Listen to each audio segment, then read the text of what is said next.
कुईली भारताची सगळ्यात पहिली ह्यूमन बॉम्ब आणि एवढंच नाही तर स्वातंत्र्य लढ्यातील सगळ्यात पहिली महिला शहीद.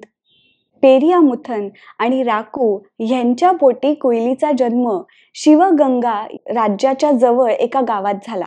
कुईलीची आई राकू ही खूप धैर्यवान आणि शौर्यवान स्त्री होती. एकदा त्यांच्या शेतात एक जंगली बैल घुसला आणि त्यांनी शेताचं नुकसान करायला सुरू केलं. कुईलीची आई राकू धावली आणि त्या बैलाशी लढत तिने आपले प्राण गमावले. कुईली लहानाची मोठी झाली ती आपल्या आईच्या शौर्य गाथा ऐकतच. तिचे वडील तिला नेहमी तिच्या आईच्या शौर्याच्या गोष्टी सांगायचे. तिचे वडील वेलू नचियार यांच्या गटात गुप्तहेर म्हणून कार्यरत होते आणि अशाप्रमाणे कुईली आणि वेलू नचियार यांची भेट झाली. कुईली देखील वेलू नचियारच्या सैन्यात सामील झाली.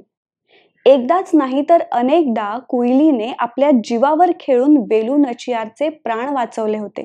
तिच्या याच धैर्याला, शौर्याला आणि विश्वासाला बघून वेलू नचियारने तिला आपल्या सैन्याचे सेनापती बनवले. 1780 साली वेलू नचियारने शिवगंगावर चाल करायचे ठरवले आणि बरोबर दसऱ्याच्या काही दिवस आधी ते लोक शिवगंगाजवळ जाऊन पोहोचले.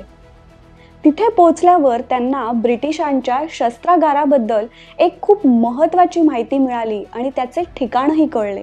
शिवगंगाच्या किल्ल्यात एक राजराजेश्वरी अम्माईचं मंदिर होतं. त्या मंदिराच्या परिसरातच ब्रिटिशांचा शस्त्रागार होता आणि या मंदिरात फक्त स्त्रियांनाच जाण्याची परवानगी होती. आणि ह्याच गोष्टीचा फायदा उचलून एक योजना आखण्यात आली.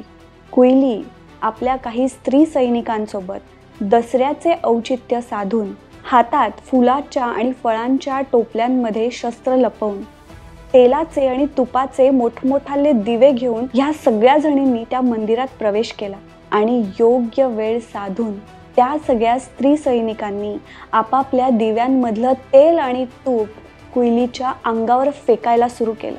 तुपानी आणि तेलानी माखलेली कुईली भर धाव वेगात जाऊन शस्त्रागारात धडकली आणि स्वतःला पेटवून घेतलं. थोड्याच वेळात अख्खं शस्त्रागार उद्ध्वस्त झालं आणि त्याच सोबत ब्रिटिश आणि नवाब देखील कमजोर झालेत. हीच ती वेळ होती आणि हाच तो क्षण होता जेव्हा वेलू नचियारने शिवगंगावर आक्रमण केलं.